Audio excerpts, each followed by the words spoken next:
People who are on different sides of the topic, different sides of the aisle on a particular topic, are going to have to communicate effectively in order to get to the other side of any solution in any of these areas.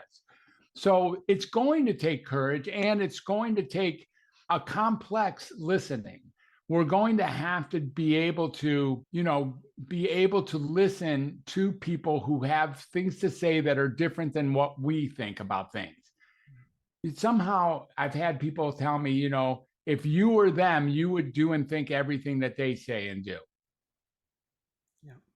You would. If you lived a life that they lived up until now, you would have the proper information to actually say and be exactly who they are.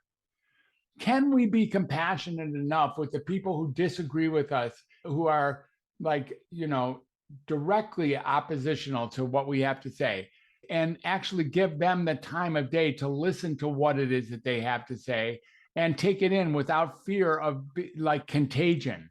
Many of us feel like if we listen to the stuff that the adversaries are saying, who are diametrically opposed to what we have to say about a particular issue, that maybe we'll catch the fever. Like if I have to listen to somebody who has that view on that topic, I'm not going to do that. I refuse to even listen to that person. There's a lot of trouble that emanates from that particular decision point. Once you have decided that you cannot even listen to a person, but you have created a massive problem for yourself and the community. Now, I understand what it's like not to want to listen. It's funny if my wife would be like, Fred knows how to not listen. It's true. I know how to not listen for sure. I know how to selectively mute myself. And it's like, no, I don't want to hear that. I don't want to think that. I don't want to be exposed to that. I don't want to have to deal with somebody who disagrees, directly with me. However, the only way we're going to make things right in this world, and if you haven't looked, it's like 11:59 and 45 seconds on the planet right now. Yeah.